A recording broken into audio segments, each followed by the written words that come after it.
৫,০০০ টাকা দিয়ে ট্রেডিং শুরু করা সম্ভব ভাই? অবশ্যই সম্ভব। তবে আপনাকে একটা জিনিস মাথায় রাখতে হবে যে ৫,০০০ টাকায় এই বাজারে যদি আপনি ডলার কিনতে যান, তাহলে আপনাকে ৫,০০০ টাকায় আপনি পাবেন সর্বোচ্চ গেলে $৪০। এখন $৪০ দিয়ে যদি আপনি ট্রেডিং শুরু করেন, তাহলে আপনি কীভাবে শুরু করবেন? ধরেন আপনি প্রতিদিন ট্রেড করবেন ২টি। ডেইলি আপনি ট্রেড নেবেন ২টি। কারণ একজন প্রফেশনাল ট্রেডার প্রতিদিন ২টার বেশি ট্রেড কখনো নেয় না, আপনিও নেবেন না। তো প্রতিদিন যদি আপনি ২টা ট্রেড করেন $৪০ দিয়ে, তাহলে পার ট্রেডে আপনার প্রফিট আসবে। ধরেন প্রথম ট্রেডে আপনি প্রফিট করলেন 2%, দ্বিতীয় ট্রেডে আপনি প্রফিট করলেন 2%। তার মানে টোটাল আপনার প্রফিট হলো 4%। কত ডলারে? $৪০। এখন $4 কত আসবে? 4%-এ আপনি পাচ্ছেন $2 প্রফিট $৪০ দিয়ে। $৪০ দিয়ে প্রতিদিন $2 প্রফিট। এখন অনেকের প্রশ্ন আসতে পারে, সিএম ভাই $৪০ দিয়ে ডেলি 2% প্রফিট কেন আসবে? বেশি আসতে পারে না? বা $5 $10 আসতে পারে না? হ্যাঁ, আসতে পারে। $৪০ দিয়ে $5 ইনকাম করা সম্ভব, তবে সেটা প্রতিদিন পারবেন না। এখন ধরেন $৪০ দিয়ে 5% প্রফিট করার জন্য মার্কেট যে পরিমাণ পাম্প করতে হবে, ধরেন আপনি এইখানে বাই করলেন। আমি একটু উদাহরণ দিই, আগে খুব সুন্দর করে বোঝার চেষ্টা করবেন। ধরেন আপনি একটা শেয়ার এইখানে বাই করবেন, তো আপনি এইখানে গেলে আপনার 5% প্রফিট আসবে অথবা 10% প্রফিট আসবে।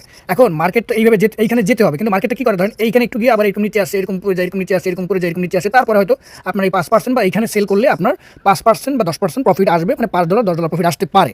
কিন্তু সেটা তো আর একদিনে যাওয়া সম্ভব না। এইখানে একদিনে যাওয়া সম্ভব? মার্কেট একদিনে যাওয়া সম্ভব, তবে সেটা যদি মার্কেটের কোনো ভালো নিউজ থাকে, হঠাৎ করে দুম করে ভালো পাম্প করে, সেটা পরের বিষয়। কিন্তু ন্যাচারালি মার্কেট তো এইভাবে একদিনে এরকম বড় পাম্প করবে না। তো যেহেতু আপনার ডলার খুবই কম, কত ডলার? আপনার ডলার হলো ৫,০০০ টাকায় $৪০। সেক্ষেত্রে আপনাকে অল্প প্রফিট করতে হবে, অল্প প্রফিট নিতে হবে।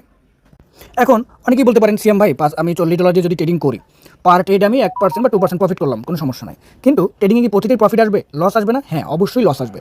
ট্রেডিং মানেই হচ্ছে লাভ এবং লস। কি বুঝতে পারছেন ভাই? ট্রেড করলে সে যত বড়, পৃথিবীর মোস্ট বড় ট্রেডার হলেও সেও লস করে, সেও ট্রেডিং করতে গেলে লস করে। তাহলে এখানে ফর্মুলাটা কি? ফর্মুলা হচ্ছে ট্রেডিং, ধরেন আপনি যদি 10টা ট্রেড নেন, টোটাল আপনি 10টা ট্রেড নেবেন, টোটাল 10টা ট্রেডের ভিতরে আপনাকে 7টায় প্রফিট করতে হবে। প্রফিট করবেন হচ্ছে 7টায় যদি আপনি 2% করে প্রফিট করেন, তাহলে 7 দুগুণে 14% হবে আপনার প্রফিট। 7 দুগুণে 14%, টোটাল 14%। আর যদি আপনি লস করেন, তাহলে পার ট্রেডে আপনি লস করবেন 1%। তাহলে যদি আপনি 3টায় লস করেন, 3টা ট্রেডে লস করলে আপনার লস হবে 3%। তাহলে আপনি প্রফিট করলেন 14%, লস করলেন 3%। গড়ে আপনি প্রফিটে থাকবেন। কি বুঝতে পারছেন? এটা হচ্ছে ট্রেডিংয়ের সিস্টেম বা ট্রেডিংয়ের স্ট্র্যাটেজি। একটা জিনিস মাথায় রাখবেন ভাই, অল্প ডলার দিয়ে $40-50 দিয়ে ট্রেডিং প্র্যাকটিস করা যায়। ট্রেডিং শেখার পাশাপাশি আপনি ট্রেডিং করতে পারবেন, বা ট্রেডিং প্র্যাকটিসের ক্ষেত্রে আপনি সেখানে ট্রেড করতে পারবেন। কিন্তু আপনি যদি চান যে আমি ট্রেডিং করে এখান থেকে ভালো প্রফিট করব, আমি রাতারাতি অনেক ডলার ইনকাম করব, সেক্ষেত্রে $50 দিয়ে ট্রেডিং শুরু করলে সেই ইনকাম করা সম্ভব না। কি বুঝতে পারছেন? এটা জাস্ট আপনি প্র্যাকটিসের জন্য, আর অল্প অল্প ছোটো ছোটো প্রফিট নিয়ে আপনি শেখার পাশাপাশি আপনি একটা প্র্যাকটিস করলেন। ঠিক আছে? এই জন্য আমি সবসময় বলি যে নতুনরা সবসময় যখন ট্রেডিং শুরু করবেন বা ট্রেডিং শিখবেন, আপনি কী করবেন? আপনি প্রথমে স্পট ট্রেডিং শিখবেন, এরপর আপনি রিস্ক ম্যানেজমেন্ট শিখবেন। ছোটো ক্যাপিটাল দিয়ে প্র্যাকটিস করবেন। প্রথমেই আপনি $200, $300, $500 দিয়ে ট্রেডিং শুরু করার কোনো দরকার নাই। তারপরে ধারাবাহিকতায় যে কনসিস্টেন্সি আপনি বজায় রাখবেন, প্রফিট নিজে থেকে এমনিতেই আসবে। ঠিক আছে ভাই?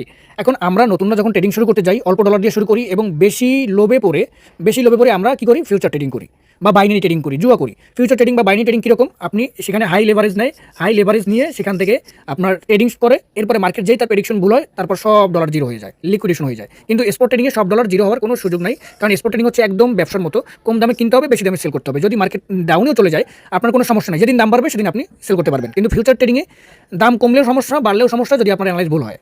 বাইনারি ট্রেডিংও ঠিক একই রকম, আপনার প্রেডিকশন ভুল হলে সব টাকা নষ্ট হয়ে যাওয়ার সম্ভাবনা থাকবে। তো আশা করি বুঝতে পারছেন, আমি খুব সুন্দর করে আপনাকে বোঝানোর চেষ্টা করছি।